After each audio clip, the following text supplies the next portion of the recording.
Lo que le corresponde al Infonavit dentro de el Programa Nacional de Viviendas, 1 millón de viviendas, es la construcción de 500,000, para lo cual la presidenta nos instruyó la constitución de una empresa. Se requería para esta constitución de la empresa un cambio constitucional y cambio a la ley del Infonavit. El cambio constitucional ya se dio, la ley del Infonavit ya pasó por la Cámara de Senadores, ahora está en la Cámara de Diputados. Esperamos que en los próximos días ya quede resuelto el tema de la reforma del Infonavit para empezar ya con la construcción. Sin embargo, hemos empezado con algunas acciones para que una vez que esté aprobada la ley del Infonavit, iniciemos de inmediato. Así es de que, si me ayudan con la siguiente, decirles que en términos de reforma territorial, de reserva territorial, hoy el Infonavit ya tiene reserva en 30 estados, tenemos 143 predios que suman poco más de 500 hectáreas, donde potencialmente podemos construir ya más de 86,000 viviendas, más o menos, un poquito más de la meta que tenemos para este año. Esto no significa que ya estamos tranquilos. Este año, aparte de construir estas viviendas, tenemos que procurar el suelo del próximo año. Entonces, pero por lo pronto, en términos de suelo que se requiere para este año, diríamos que estamos ya un poquito tranquilos en ese sentido. La que sigue, por favor. También hicimos un convenio con el Instituto Tecnológico Nacional de México y en el primer trimestre de este año vamos a tener ya 114 proyectos arquitectónicos que se nos van a entregar, algunos en enero, otros en febrero y otros en marzo, en estos estados que aparecen en la lista. Quiero recordarles que hemos estado hablando del congelamiento de créditos. Les quiero hacer muy brevemente un recuento. El Infonavit tiene 6.2 millones de créditos otorgados en su cartera, de los cuales 4 millones tienen la característica de que aunque el derechohabiente pague sus intereses y su aportación de capital, estos créditos suben, son 4 millones, casi 2 de cada 3 créditos otorgados por el Infonavit. Hablamos con la presidenta de inmediato nos instruyó que se resolviera el problema y se congelaron ya 2 millones de créditos. ¿Qué significa congelar? Que ya no van a seguir subiendo como venían haciéndolo. Y no solamente eso, la vez pasada les informamos que adicionalmente al congelamiento de estos 2 millones de créditos íbamos a dar beneficios en el sentido de bajas de tasas de interés, bajas de mensualidad y bajas en los saldos. La vez pasada les informamos que ya llevábamos 516,000, tenemos un paquete de 60,000 adicionales que en los próximos días los vamos a meter también a estos beneficios, con lo cual llegaríamos casi a los 590,000 créditos que no solo se congelaron, sino que ya recibieron beneficio de quita de interés, disminución de mensualidad y quita de saldos, de manera muy importante. Bueno, el hecho de que estos créditos, que ya tienen muchos años, que se empezaron a dar y que se suspendieron en la administración del presidente López Obrador, con esta característica que los convertía en impagables, trajo como consecuencia que muchos cayeran en cartera vencida. Y al caer en cartera vencida, Dentro del Infonavit, quienes venían tomando las decisiones, la Asamblea General, el Consejo de Administración, la propia administración del Infonavit, en lugar de buscar la solución a esa cartera vencida, que evidentemente era derivada de un cobro excesivo o más allá de lo racional y de lo legal, lo que se les ocurrió fue hacer demandas por el hecho de que no podían pagar estos derechohabientes. La que sigue, por favor. Esto nos lleva… ¿Perdón? Ah, caray. ¿Habrá otra presentación? A ver si el equipo de… tenemos, perdóname, si tenemos otra presentación. A ver si el equipo de Octavio nos manda la otra presentación.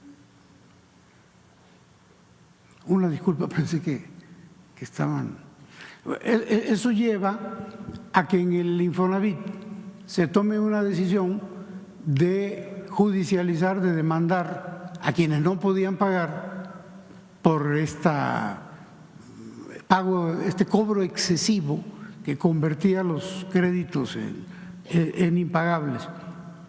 Entonces, la estrategia fue hacer demandas, pero de una manera poco ética, yo diría que incluso ilegal, porque estas denuncias se hicieron de forma masiva, lo que le llamamos juicios masivos. Esto se empezó a combatir o inició en la administración del presidente López Obrador. La que sigue, por favor. Bueno, esto es un poquito lo que decíamos, eran consecuencia de que eran impagables los créditos, subían las viviendas que también ya se habían deshabitado, que estaban abandonadas, vandalizadas o invadidas, porque no solamente era el tema del cobro excesivo, sino que las viviendas se construían muy distantes de las ciudades, no eran adecuadas para la gente y eso ocasionó esta cartera vencida.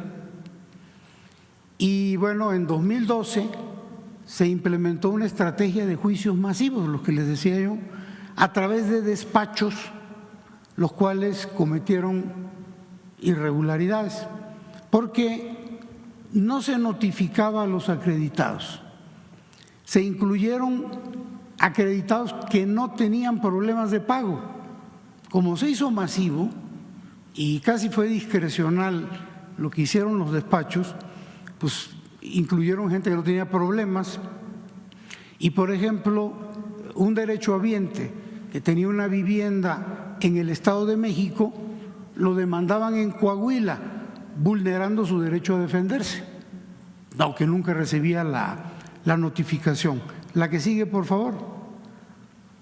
Bueno, les decía que en la administración del presidente López Obrador, el presidente le pidió al Consejo de Administración del Infonavit desistirse de los juicios masivos y detener el desalojo de familias. Entonces, en 2020, el Infonavit, la administración pasada, presentó una denuncia penal en el estado de Nayarit contra despachos de abogados, contra funcionarios del Poder Judicial y local y contra notarios, porque se afectaron 62,000 acreditados de todo el país. Esto es muy importante que se entienda, porque en Nayarit 17,700 derechohabientes no eran de Nayarit, eran de Chihuahua, tenían su vivienda en Chihuahua.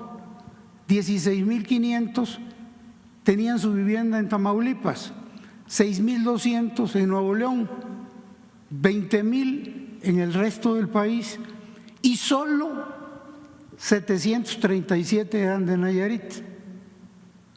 Entonces, llama la atención que si bien 1,972 derechohabientes tenían su vivienda en Nayarit, solo 737 eran de Nayarit, todos los demás eran del resto del país. Y esto con la finalidad de que el derechohabiente no supiera que lo estaban demandando y no pudiera ser notificado. Esto trajo como consecuencia la denuncia penal, porque era un delito, era un procedimiento irregular. Y en aquel entonces fueron acusados un notario, un magistrado, 5 jueces y otros 5 funcionarios. Hoy día, 2 jueces, 3 funcionarios siguen en la cárcel derivado de lo que pasó en Nayarit con el tema de los juicios masivos. El asunto es que en esta administración continuamos con la averiguación porque se nos hacía raro de que esto nada más hubiese ocurrido en Nayarit. Entonces iniciamos una revisión a nivel nacional y miren ustedes lo que encontramos.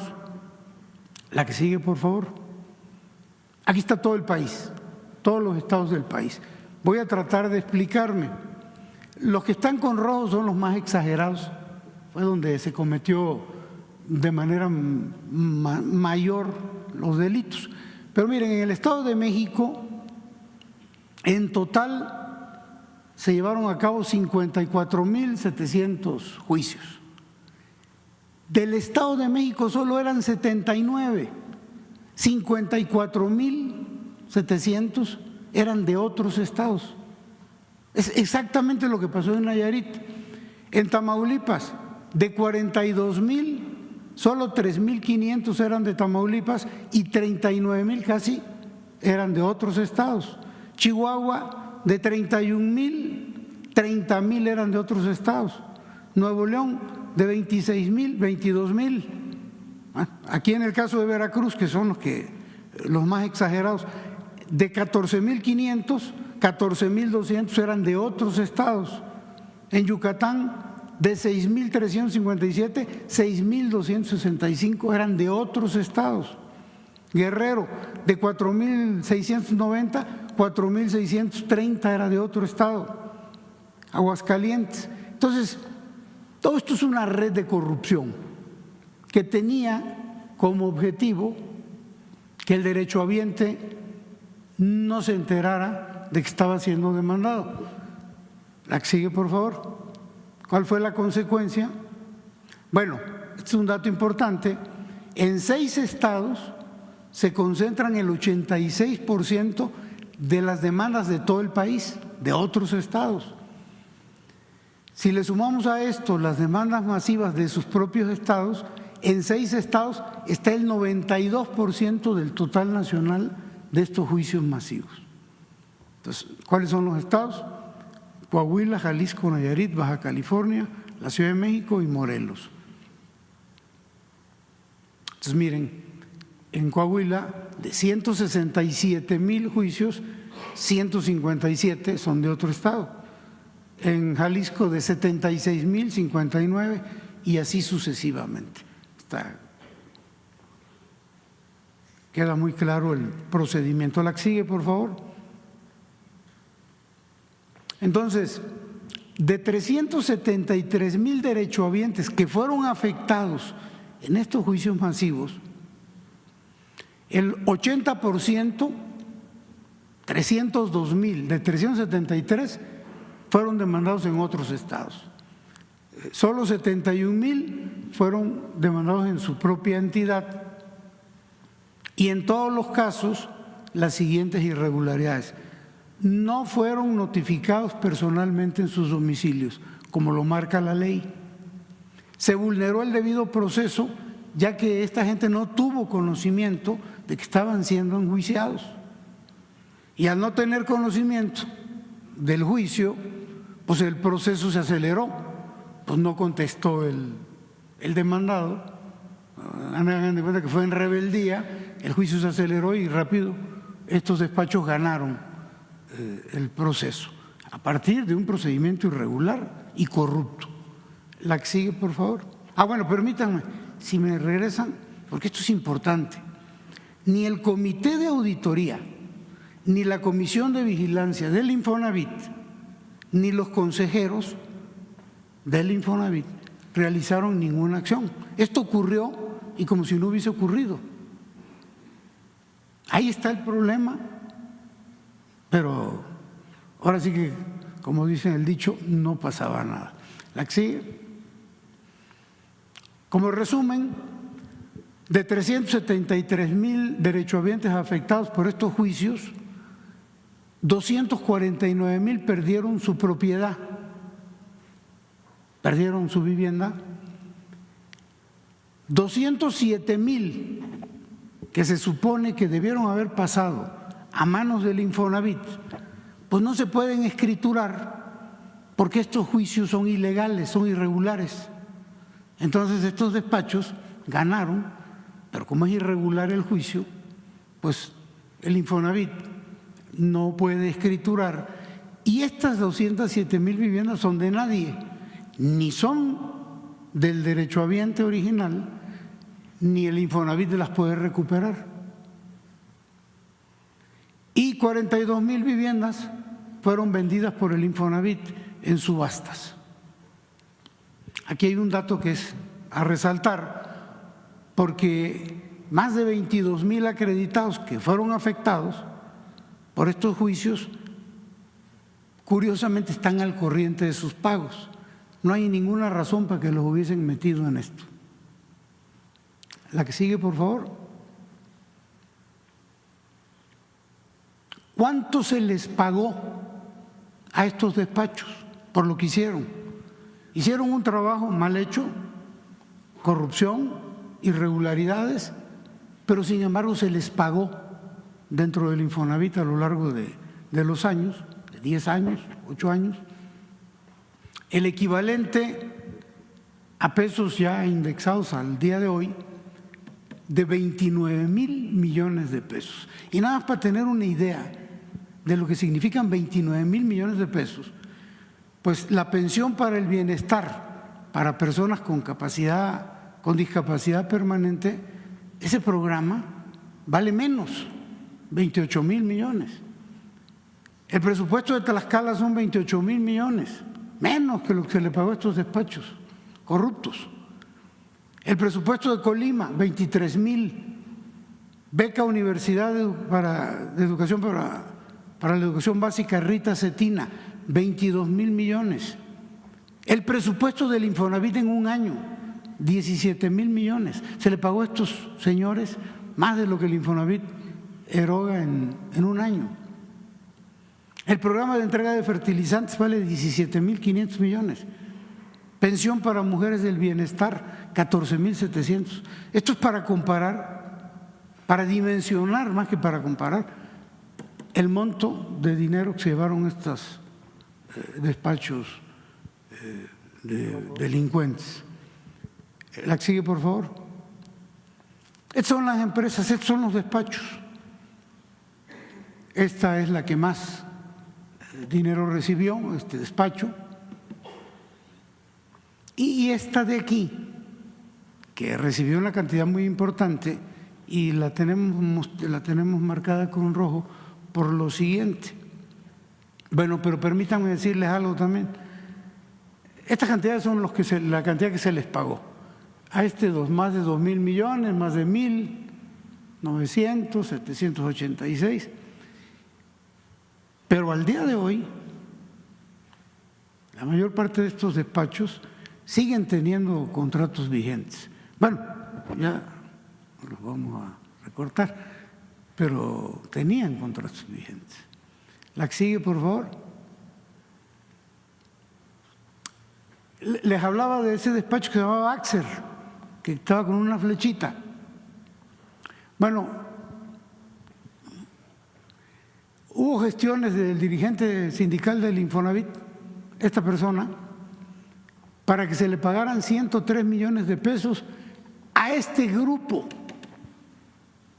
que formó parte de los juicios masivos irregulares por pago de demandas a trabajadores que presentaban alguna demora.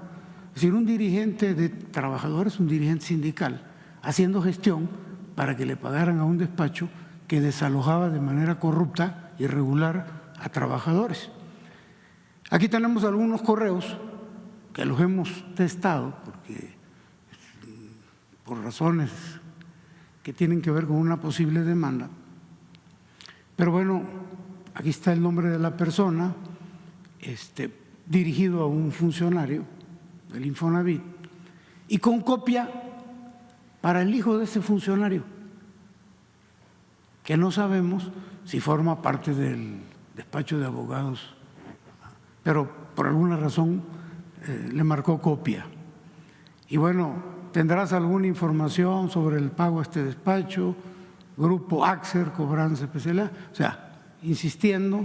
Luego alguna otra, igual, otro correo, ¿tendrás alguna noticia? Abrazo, enviado desde mi iPhone, con copia también para el hijo. Y bueno, esto ya fue a mano, está mejor porque ya se entiende más. Fulanito, te agradecería si pudieras ayudarme para que le puedan agilizar el pago a la compañía Grupo Axer, cobranza especializada, número de proveedor fulano, pago pendiente, 62 más 41, que son los 103, y muchas gracias, y la firma, ¿no?, que también está atestada. Pero para que vean ustedes viendo cómo hay la colusión. La que sigue, por favor. Ese grupo Axer que nos estamos refiriendo tiene una oficina en el puerto de Veracruz y hay una derechohabiente pues, que estaba demandada y que quería ver cómo resolvía su problema con este despacho, porque ya el expediente estaba con ellos. Llegó y tomó una foto, porque resulta que la oficina del grupo Axer en Veracruz está en venta. Entonces la señora pues, le movió la manija de la puerta y la puerta estaba abierta y pudo entrar. Y si podemos poner este video, que es donde la señora entra y toma un video de lo que adentro. Vine al grupo Axer a revisar mi Infonavit para poder liquidar si se puede, pero encuentro que todo está abandonado, ya no sé a dónde dirigirme. Les estoy grabando para que Infonavit me pueda decir qué puedo hacer o a dónde me dirijo, porque ya no son localizables. Ya no hay nadie, está todo abandonado, todo tirado. Cajones y gavetas abiertas, no hay despacho.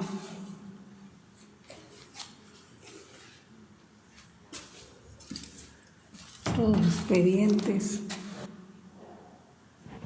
Esto es grave porque pues, la oficina se está vendiendo, está abandonada, los expedientes están en el suelo, están arrumbados, no tenemos constancia de cuántos expedientes se les entregaron a estos despachos, no tenemos constancia de que nos los hayan devuelto y bueno, al ver esto así, pues evidentemente genera preocupación, ¿no? La que sigue, por favor. Y cierro con esta parte que es importante. El presidente López Obrador instruyó al Infonavit que se detuvieran los juicios masivos, pero 9 despachos simularon juicios individuales, que esos no estaban prohibidos, pero siguieron con la estrategia de los juicios masivos en la Ciudad de México, aquí, afectando aproximadamente o pretendiendo afectar aproximadamente a 63,000 derechohabientes. Pero fíjense qué interesante y qué preocupante y qué grave, porque todos estos 63,000 juicios fueron tramitados en el juzgado 60 civil de la Ciudad de México en un promedio de más de 4,000 por mes. Fíjense en este dato. Hay 75 juzgados civiles del Tribunal Superior de Justicia de la Ciudad de México y estos admitieron a trámite en 2022 12.600, los 75. A razón de 14 por mes. Estos fueron uno solo a razón de 4.000 al mes. Pero viene otro dato interesante también, la que sigue. De los 63.000 acreditados demandados en el juzgado 60 de la Ciudad de México, solo el 4% son de la Ciudad de México. Por ejemplo, de Puebla hay 6.500, del Estado de México 6.300, de Tamaulipas casi 6.000, de Sonora 3.800 y de otros estados 37.000. Pero de la Ciudad de México solo el 4%, el 96% de otros estados. Y con una rapidez increíble, ¿no? Sobre todo tomando en cuenta los números que les presentaba de los otros 75. En esta administración, en noviembre del 2024, alcanzamos a detener este proceso, evitando afectarse a más de 63.000 familias, lo que no quita la intención y toda la documentación que tenemos con relación a lo que pretendían hacer estos despachos. La que sigue, por favor. Estos son los despachos que llevaron a juicios en el juzgado 60. Aquí están los nombres. Y resalta Besnor. ¿Y por qué resalta? Porque este despacho de abogados tiene un representante legal que actualmente es comisionado de vigilancia del Infonavit, propuesto por la Coparmex, que andan ahorita un poquito molestos porque va a haber el cambio de ley del Infonavit, porque quieren cuidar el dinero. Bueno, pues le informo a los de la Coparmex que el representante legal de este despacho que estaba haciendo este acto de corrupción lo propusieron ellos y es miembro fundador, aparte de que es comisionado de vigilancia del Infonavit, propuesto por la Coparmex, es miembro fundador de una constructora que se llama Automatic Development, que tiene proyectos autorizados por el Consejo de Administración del Infonavit para construir vivienda para el Infonavit. Pareciera conflicto de interés. La que sigue, por favor. Bueno, le informamos a la presidenta y parece que no le gustó a la presidenta y nos instruyó dos cosas. En primer lugar, hay que resarcirle el daño a los derechohabientes, lo que va a generar un costo para el Infonavit. No van a ser nada más los 29.000 millones, sino que tenemos que resarcir este daño con un costo.